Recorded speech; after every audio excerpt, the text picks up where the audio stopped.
तो बेटा आज हम पढ़ेंगे वर्णमाला। क्या पढ़ेंगे? वर्णमाला। वर्णमाला।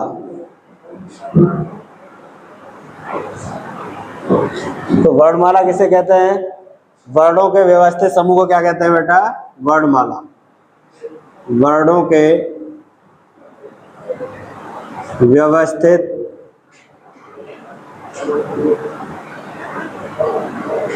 समूह को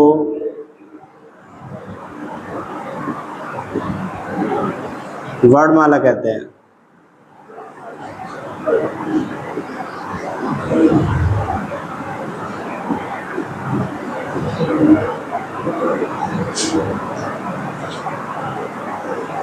अब आती है वर्ण व अक्षर में अंतर। वर्ण व अक्षर में अंतर। वर्ण क्या है? जो ध्वनि हमारे मुख से निकलती है और उसको हम लिखित रूप देना ही क्या कहलाता है? वर्ण कहलाता है। क्या कहलाता है? वर्ण कहलाता है। मुख से निकली ध्वनि, मुख से निकली ध्वनि को लिखित रूप देना, लिखित रूप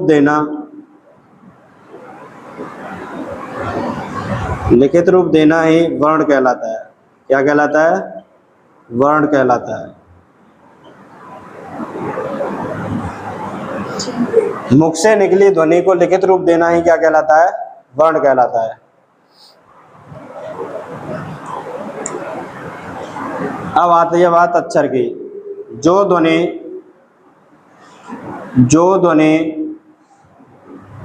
मुख से निकलकर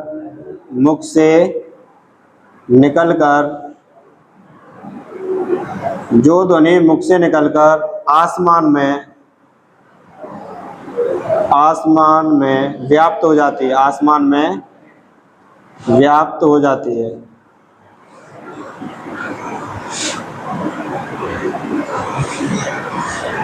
उसे क्या कहते हैं? अक्षर कहते हैं। तो वर्ण व अक्षर में अंतर क्या है? मुख से निकली ध्वनि को लिखित रूप देना ही क्या कहलाता है? वर्ण कहलाता है। क्या कहलाता है? वर्ण कहलाता है। और अक्षर, जो ध्वनि मुख से निकलकर आसमान में व्याप्त हो जाती है उसे क्या कहते हैं? अक्षर कहते हैं। क्या कहते हैं? अक्षर कहते हैं। वर्ण क्या है हमारे? आ, ए, ये सब क्या है हमारे? वर्ण है। क्या है? वर्ण। अब कुल वर्णों की संख्या कितनी होती है? 52। कुल वर्णों की संख्या कितनी है? 52, 52। कुल वर्णों की संख्या कितनी है? 52 है। जो हमारे कुल वर्ण होते हैं वो कितने होते हैं? 52 होते हैं। कितने होते हैं? 52 होते हैं। तो बेटा लिख लो इसको।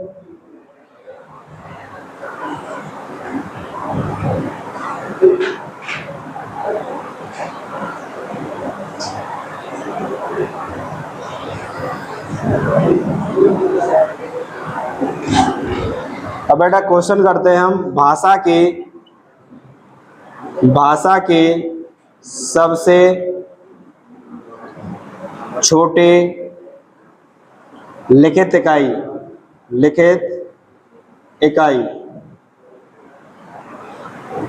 कौन सी है? तो कौन सी है? भाषा की सबसे छोटी लिखित इकाई क्या है? वर्ण है। कौन सी है? वर्ण है। तो हमने बोला था मुख से निकली ध्वनि को लिखित रूप देना ही क्या कहलाता है? वर्ण कहलाता है। और भाषा की सबसे छोटी लिखित इकाई क्या है? वर्ण। बात करते हैं बेटा हम नेक्स्ट। भाषा की सबसे छोटी मौखिक इकाई क्या है? मौखिक इकाई। तो मौखिक इकाई क्या है बेटा? ध्वनि है। क्या है? ध्वनि। भाषा की सबसे छोटी मौखिक इकाई क्या है? ध्वनि। और भाषा की सबसे छोटी लिखित इकाई क्या है? वर्ण है। क्या है? वर्ण है। लिख लो इसको।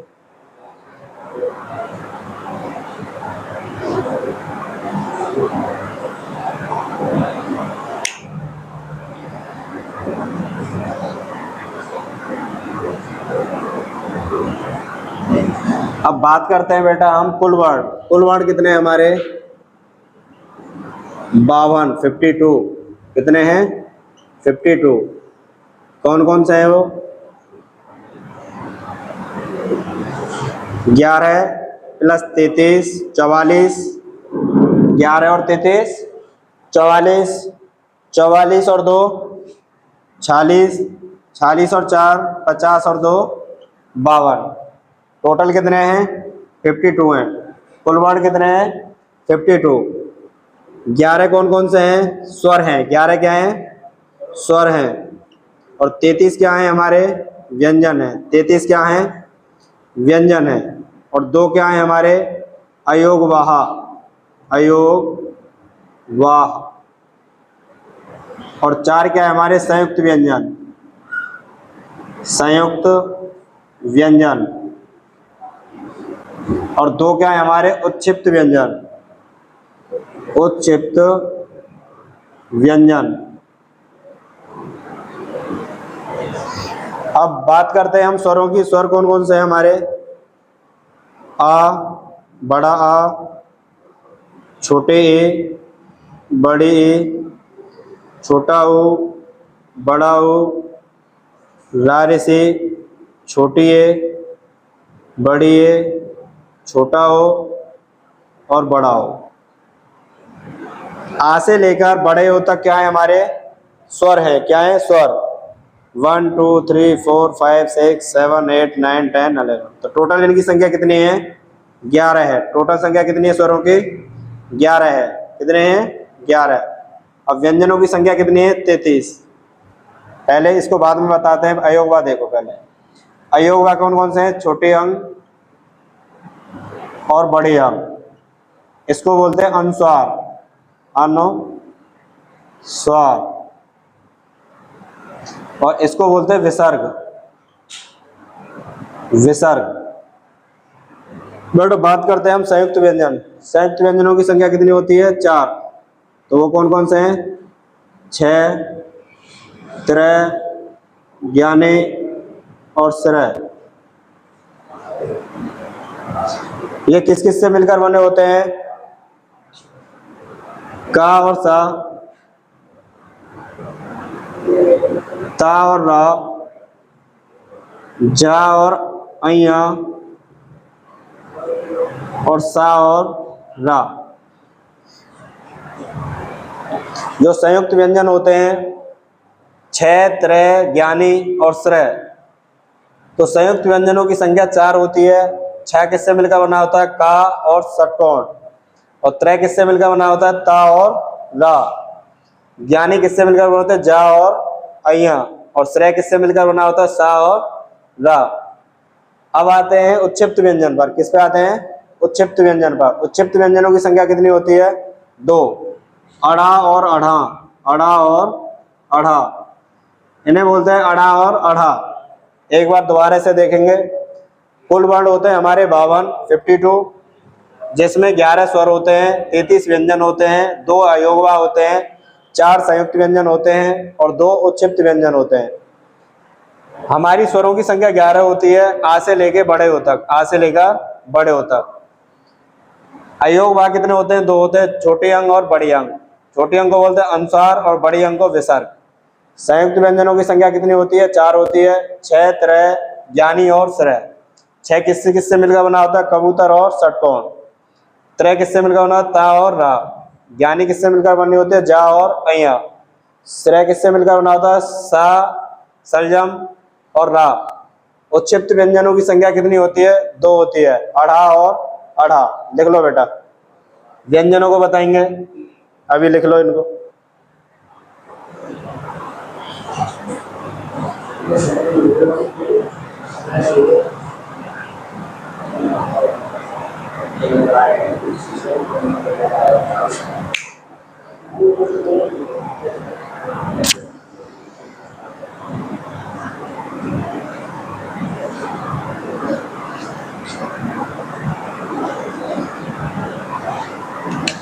तो बेटा व्यंजनों की संख्या कितनी होती है?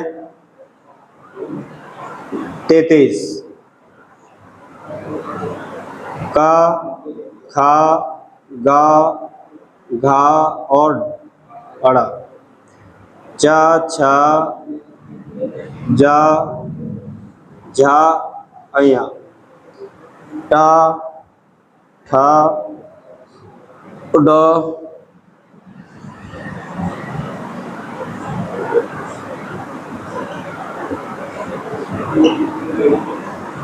ત थ द ध न प फ ब भ और म। ये का वर्ग हो गया, ये चा वर्ग हो गया, ये टा वर्ग हो गया, ये ता वर्ग हो गया और ये पा वर्ग हो गया। ये टोटल कितने हो गए व्यंजन, कितने हो गए 25। कितने हो गए 25। किसका वर्ग है ये 5 का। इनको हम वर्गीय व्यंजन भी बोलते हैं, वर्गीय व्यंजन।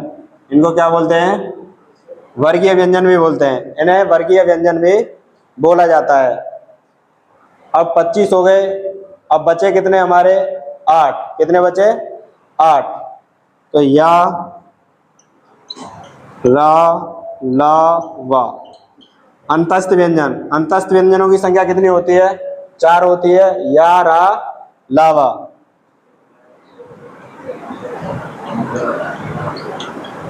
ये क्या है हमारे ऊष्मीय व्यंजन, सासिटी, सासठकोण, सासवाल और हाहर। तो टोटल कितने हो गए 25 और 8 33। टोटल कितने हो गए व्यंजन 33। तो व्यंजनों की संख्या कितनी होती है 33 होती है। व्यंजनों की संख्या कितनी होती है 33। का वर्ग, चा वर्ग, टा वर्ग, ता वर्ग, पा वर्ग, अंतस्थ व्यंजन और ऊष्मीय व्यंजन।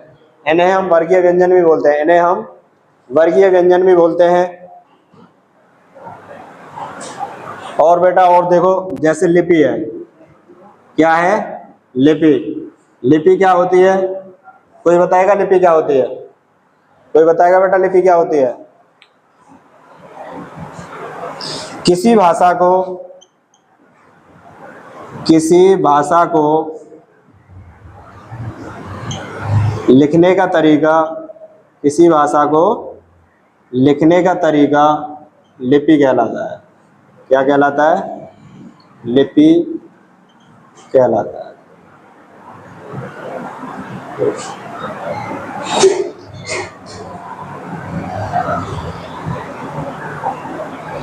हिंदी भाषा की लिपि कौन सी है, हिंदी भाषा की लिपि, हिंदी भाषा की लिपि कौन सी है, देवनागरी लिपि है। कौन सी, देवनागरी लिपि। बेटा लिपि किसे कहते हैं, किसी भाषा को लिखने का तरीका क्या कहलाता है, लिपि कहलाता है। और हिंदी भाषा की लिपि कौन सी है, देवनागरी लिपि है। हिंदी भाषा की लिपि कौन सी है, देवनागरी लिपि है। हम बात करते हैं व्यंजनों की। व्यंजनों की संख्या कितनी होती है 33। कितनी होते हैं 33। वर्गीय व्यंजन कितने होते हैं 25। ये अंतस्थ व्यंजन है, यारा लावा और सासिटी, सासठकोण, सासवाल, आहार। ये कौन से व्यंजन है, ऊष्मीय व्यंजन है। तो पहले हमने बताया था स्वर, स्वरों की संख्या कितनी थी 11, छोटे आ से बड़े ओ तक। फिर क्या थे हमारे अयोगवाह, अयोगवाह कितने थे, छोटी अंग और बड़ी अंग। अयोगवाह कितने थे 2, छोटी अंग और बड़ी अंग। छोटी अंग को बोलते हैं अनुस्वार और बड़ी अंग को बोलते हैं विसर्ग। उसके बाद आता है उच्चिप्त व्यंजन। उच्चिप्त व्यंजन कितने थे 2, अढ़ा और अढ़ा, अढ़ा और अढ़ा। फिर आता है संयुक्त व्यंजन। संयुक्त व्यंजनों की संख्या कितनी थी 4, 6, त्रय, ज्ञानी और श्रेय। ये 2 वर्णों से मिलकर बने होते हैं। 6 किससे, कबूतर और षटकोण, कबूतर और षटकोण। त्रय किससे मिलकर बने होते हैं, ता और ला से। लेकिन जो फर्स्ट वाला हमारा वर्ण होता है उस पर क्या होता है, व्यंजन होता है, उस पर क्या होता है, हलंत लगा होता है। क्या लगा होता है, हलंत लगा होता है। अब आते हैं बेटा, हम लिख लो पहले से, उसके बाद कराएंगे।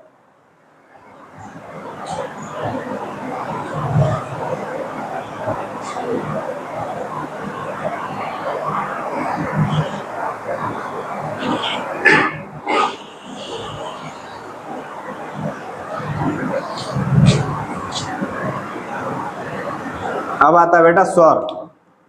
क्या आता है, स्वर। वे वर्ण जिनका उच्चारण, वे वर्ण जिनका उच्चारण स्वतंत्र रूप से होता है। वे वर्ण जिनका उच्चारण स्वतंत्र रूप से होता है वर्ण कहलाते हैं, वर्ण कहलाते हैं। वे वर्ण जिनका उच्चारण स्वतंत्र रूप से होता है क्या कहलाते हैं? वर्ण कहलाते हैं। उदाहरण आ, ई, ए, ये सब क्या है बेटा? वर्ण है। क्या ये? वर्ण है। छोटा, छोटे ए और छोटे ए क्या कहलाते हैं? स्वर कहलाते हैं। वे वर्ण जिनका उच्चारण स्वतंत्र रूप से होता है क्या कहलाते हैं? स्वर कहलाते हैं बेटा। क्या कहलाते हैं? स्वर कहलाते हैं। क्या कहलाते हैं? स्वर कहलाते हैं। और स्वरों की संख्या हमने कितनी बताई थी? 11 बताई थी। स्वरों की संख्या कितनी बताई थी? 11 बताई थी। उदाहरण छोटा, छोटे, छोटे है, आद 11 बताई थी जिनमें है। वे वर्ण जिनका उच्चारण स्वतंत्र रूप से होता है स्वर कहलाते हैं। अब आता बेटा बात व्यंजन। व्यंजन क्या होता है? व्यंजन किसे कहते हैं? लिख लो पहले इसको।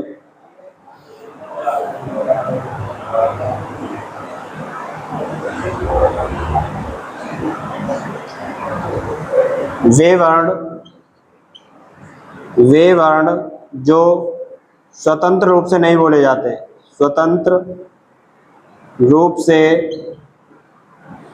नहीं बोले जाते हैं, नहीं बोले जाते हैं। वे वर्ण जो स्वतंत्र रूप से नहीं बोले जाते हैं, अर्थात इन्हें किसकी जरूरत होती है? स्वरों की। इन्हें बोलने के लिए किसकी जरूरत होती है? स्वरों की। अर्थात स्वरों की सहायता से उच्चारित होते हैं, अर्थात स्वरों की सहायता से उच्चारित होते हैं।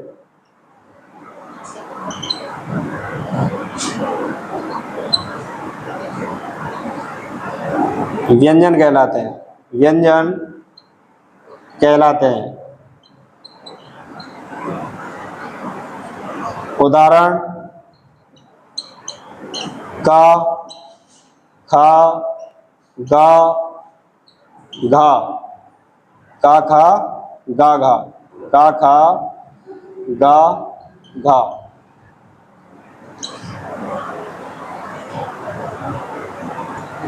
उदाहरण क्या है इसका? का, खा, गा और घा। का किस किस से मिलकर बना था? का प्लस आ। का, आ की आवाज आ रही है, स्वर की आवाज आ रही है। खा, खा प्लस आ। गा, गा प्लस आ, गा। घा प्लस आ, घा। तो ये इसमें किसकी आवाज आ रही है? स्वर की आवाज आ रही है। किसकी आवाज आ रही है? स्वर की आवाज आ रही है।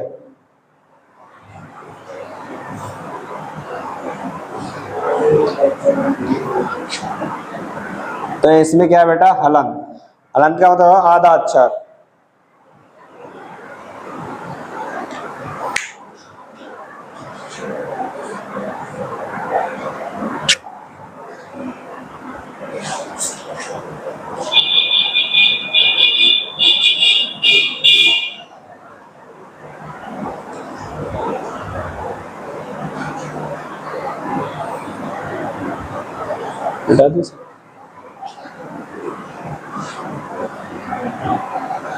अब बात करते हैं बेटा स्वरों का वर्गीकरण। किसका वर्गीकरण? स्वरों का वर्गीकरण। स्वरों का वर्गीकरण।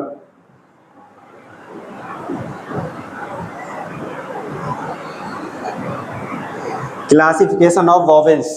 क्लासिफिकेशन ऑफ वॉवेल्स, इंग्लिश में बोलते हैं इसे क्लासिफिकेशन ऑफ वॉवेल्स। स्वरों का वर्गीकरण।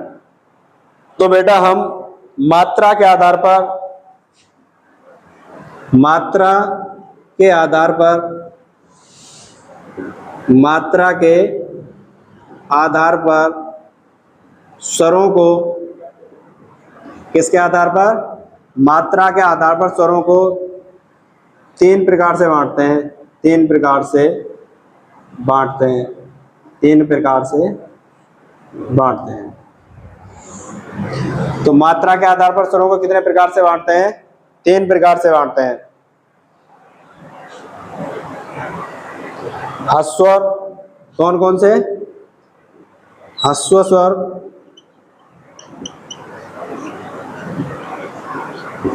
ह्रस्व स्वर, इनको एक मात्रिक स्वर भी बोलते हैं, एक मात्रिक स्वर भी बोलते हैं। इनको क्या बोलते हैं?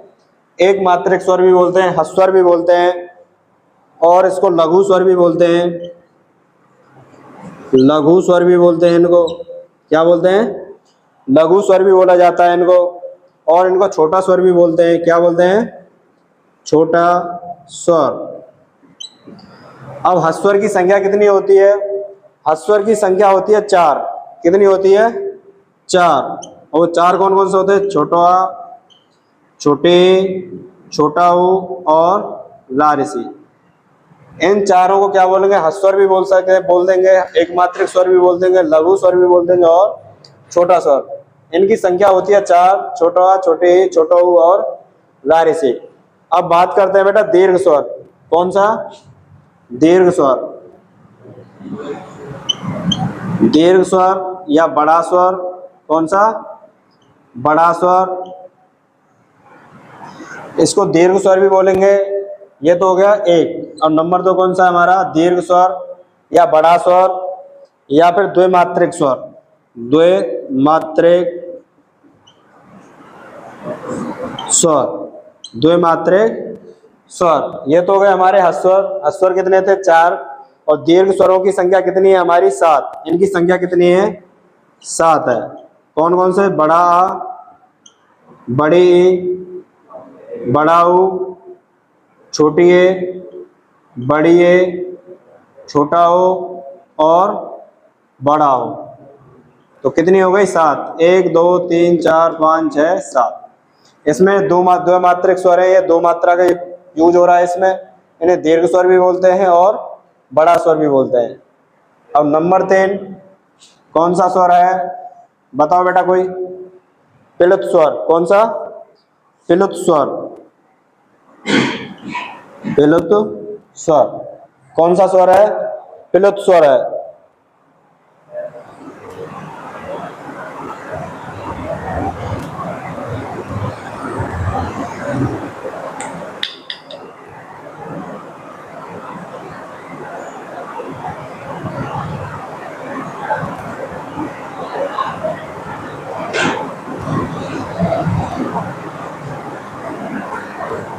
तो प्लुत स्वर कौन से होते हैं? ओडम, राम, ये क्या होते हैं? प्लुत स्वर होते हैं। अब ह्रस्व स्वर को क्या डिफाइन करेंगे हम? जिसके उच्चारण में कम समय लगे। जिसके उच्चारण में कम समय लगे। जिसके उच्चारण में कम समय लगे। जिसके उच्चारण में कम समय लगे। जैसे आ, ए, ओ, रा। तो जिसके उच्चारण में कम समय लगे, इनको क्या बोलेंगे? ह्रस्व स्वर बोलेंगे। क्या बोलेंगे? ह्रस्व स्वर बोलेंगे।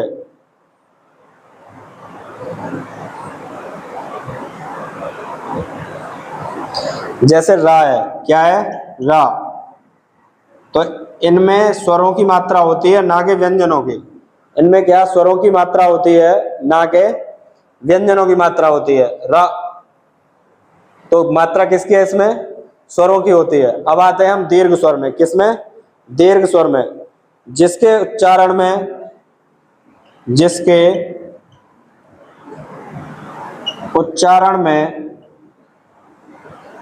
ह्रस्व स्वर से ज्यादा समय लगे। ह्रस्व स्वर से ज्यादा समय लगे। द्विमात्रा का समय लगे। द्विमात्रिक स्वर।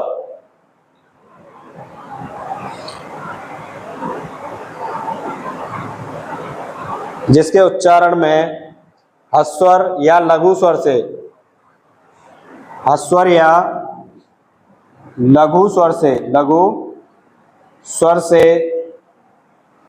ज्यादा समय लगे, मतलब 2 गुना समय लगे, से ज्यादा समय लगे।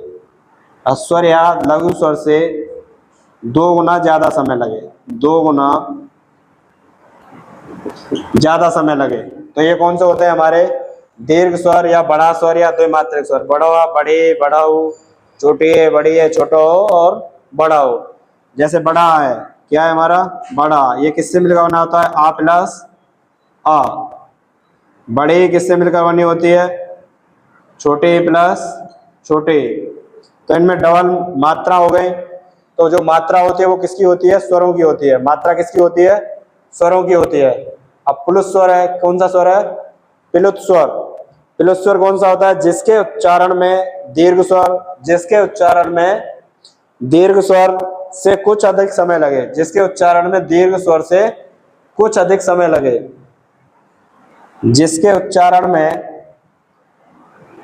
जिसके उच्चारण में दीर्घ स्वर से कुछ अधिक समय लगे, कुछ अधिक समय लगे, या ह्रस्व से 3 गुना समय लगे, या ह्रस्व या लघु स्वर से 3 गुना समय लगे, 3 गुना समय लगे, तो इनको क्या बोलते हैं, प्लुत स्वर बोलते हैं। जैसे राम हो गया, ओम हो गया, तो इनमें कितना समय लग रहा है, 3 गुना समय लग रहा है। कितना समय लग रहा है, 3 गुना समय लग रहा है। तो बेटा लिखो इसको।